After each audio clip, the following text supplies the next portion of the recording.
6 বছর পরে হঠাৎ আমার ডিভোর্সি স্বামীর সঙ্গে দেখা হয়ে গেল একটি শপিং মলে। দেখা মাত্রই সে আমাকে জিজ্ঞেস করলো, কি ব্যাপার আরোহী, তুমি এখানে কি করছো? কেনাকাটা করতে এসেছো বুঝি? তার কথায় আমি কোনো উত্তর দিলাম না, আমি চুপ হয়ে থাকলাম। এরপর আমার স্বামী আমাকে বলল, ঠিক আছে, তোমাকে কোনো কথা বলতে হবে না, তোমার যা মন চায় তুমি শপিং করো, কোনো টাকাও দিতে হবে না তোমাকে। কথাটি শোনা মাত্রই আমি তাকে উত্তর দিলাম, ছোট লোকের বাচ্চা, আমাকে টাকার গরম দেখাচ্ছিস? তোর কি লাগবে সেইটা বল, আমি তোকে কিনে দেব। আমার ডিভোর্সি স্বামী আমার এই কথাগুলো শুনে সে নিশ্চুপ হয়ে গেল। এরপরে আমি তাকে বললাম, কি রে, তোর মুখ বন্ধ হয়ে গেল কেন? এখন কিছু বল। যত সব ফকিন্নির বাচ্চা নিজেই পারে না কিছু কিনতে, আবার সে আইছে আমাকে কিনে দিতে। কথাটা বলে যেই না উঠতে যাচ্ছিলাম, এমন মুহূর্তে আমার স্বামী সেখানে চলে আসে আর এসেই আমার ডিভোর্সি স্বামীকে সালাম দেয়। ওদের দুজনের এমন ব্যবহার দেখে আমি আশ্চর্য হলাম। এরপর আমার স্বামীকে জিজ্ঞেস করলাম, কি ব্যাপার অনিক, তুমি ওনাকে চিনো? এরপরে আমার স্বামী আমাকে উত্তর দিল, আরে চিনবো না কেন, উনিই তো হলেন আমার বস, সাদরুল স্যার, ওনার অফিসেই আমি জব করি। এরপরে আমার স্বামীর কথা শুনে আমি অবাক হলাম। এরপর আমার স্বামী আমাকে বলল, জানো আরোহী, স্যার খুবই ভালো একজন মানুষ, প্রতিটা কাজের লোককে খুব সম্মান করে। এরপর আমি বললাম,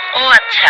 এরপরে আমার স্বামী আমাকে বলল, জানো আরোহী, স্যার না একটি মেয়েকে ভালোবেসে বিয়ে করেছিল, কিন্তু স্যারের তখন টাকা ছিল না বলে সেই মেয়েটি স্যারকে ডিভোর্স দিয়ে চলে যায়। অথচ আজ দেখো স্যারের এত টাকা যা সারা জীবন বসে খাইলেও ফুরাবে না। আমি কথাগুলো শুনে নিস্তব্ধ হয়ে গেলাম, কি বলবো ভাষা খুঁজে পাচ্ছিলাম না। এমন মুহূর্তে আমার ডিভোর্সের স্বামী বলে উঠলো, আরে বাদ দাও তো অনেক এইসব কথা এখন। শোনো, তোমাদের জন্য আজ আমার শপিং মলে 70% ছাড়, তুমি তোমার পছন্দ মতো কেনাকাটা করতে পারো। কথাটি বলে আমার ডিভোর্সের স্বামী ছাত্র সেখান থেকে চলে যায়। এরপরে আমি আমার স্বামীকে জিজ্ঞেস করলাম, আচ্ছা তোমার বস এখনো বিয়ে করে নাই? আমার স্বামী আমাকে বলল, না এখনো বিয়ে করে নাই, সে এখনো তার ডিভোর্সি বউকেই বেশি ভালোবাসে। স্বামীর মুখে এমন কথা শোনা মাত্রই অজান্তে চোখের পানি চলে আসলো। সত্যি আমি অনেক বড় ভুল করে ফেলেছি, সে গরিব বলে ডিভোর্স দিয়েছি, অবহেলা করেছি তাকে। এরপরে আমার স্বামী আমাকে বলল, এই চলো শপিং করি, তোমার কি কি লাগবে তুমি এখান থেকে নিয়ে নিতে পারো, আজকে তোমার জন্য সব ফ্রি। আসলে সত্যি ভালোবাসা অসম্ভব সুন্দর। ভালোবাসলেই শুধুমাত্র ভালোবাসা হয় না, সুখে দুঃখে সেই মানুষটির পাশে থাকতে হয়, তাকে মেন্টালি সাপোর্ট করতে হয়, তাহলেই সেটাকে সত্যিকারী ভালোবাসা বলে। ডিভোর্সই কিন্তু সবকিছু সমাধান আনতে পারে না, তাই আমাদের ধৈর্য ধারণ করতে হবে। এই গল্পটা থেকে এটাই বুঝলাম যে টাকা পয়সা দিয়ে সব সুখ আনতে পারে না। টাকা পয়সা আসবে যাবে, কিন্তু ভালোবাসা সেটা মন থেকে আসে,